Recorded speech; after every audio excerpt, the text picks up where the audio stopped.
tapped the box. I don't think I reached down precisely. Brianna lowered her phone and stared at me. Davis? I flinched. Exactly, she said. Davis was my age, 31, with what he described as a flourishing IT career. Right. I came to learn that was code for playing video games all day. He lived in the basement apartment of a 3-family house in Queens, which seemed promising, until I was leaving for work one morning and met his landlord, aka his mom, taking out the trash. So that was 2 months of my life that I'd never get back. The guy wasn't even that good in bed. According to this, Bree paused and waved her phone at me, statistically, women settle in relationships while men aim high. Why? Is that a rhetorical question? Because I seriously do not have an answer for you, I said. Yes, of course it is. Bree tossed her phone onto my desk in disgust. The real question is, what are we going to do about it? Bree stared at me, and I sensed that this time she expected input. Aim higher?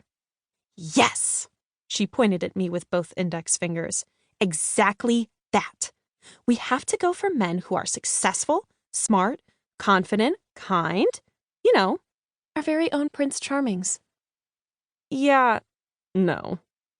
I had once believed in happily ever afters and Prince Charmings, thanks to a steady diet of Disney princess propaganda my older sisters had barraged me with as a kid, but that belief was dusted and done in first grade. I had arrived at school for our Halloween party, wearing my much-loved hand-me-down pink satin dress and matching plastic tiara, hoping my crush Brandon Kincaid, the most popular boy in our class, would finally notice me. Well, he noticed all right. In the middle of recess, as I was strolling amid the Batmans, Catwomans, Mutant Ninja Turtles, and Power Rangers, Brandon was dressed as the Red Power Ranger, he stopped my royal promenade by grabbing my arm. In my fairy tale deluded brain, I thought Brandon was going to declare his love for me and kiss me. Nope. Look, Molly thinks she's a princess, Brandon cried with all the mocking venom a 6-year-old can muster. Then he leaned close and took a big sniff. Nah, she still smells like manure. She must be a cow princess.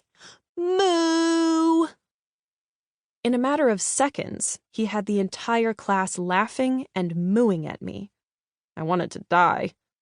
The mooing followed me as I ran all the way into the girls' bathroom, where I had a pitiful crying jag that lasted until my teacher found me and delivered me to the school nurse, who sent me home.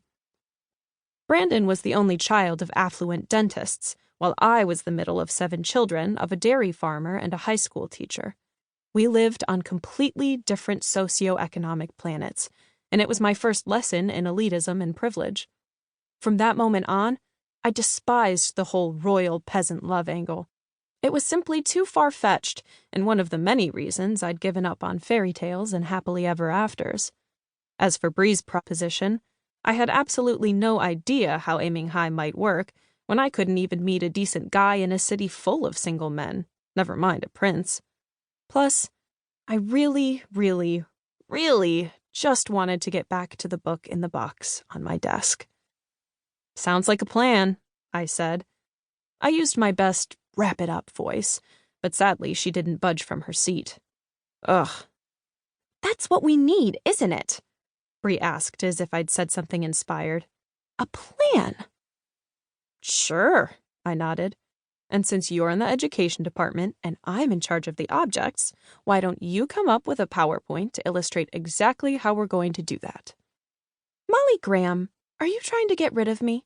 Bree's eyes narrowed. My face grew warm. No. What's in the box? She asked. Her look of affection conveyed that she understood I was dying to get back to my project.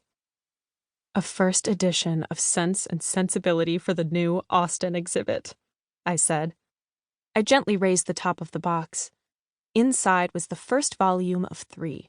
The smell of old paper greeted me like the perfume of a dear friend. I glanced up at Bree and grinned. It came all the way from Whitmore Estate in England. Isn't it beautiful? Brianna circled the desk to stand beside me. Gorgeous. I lifted the book.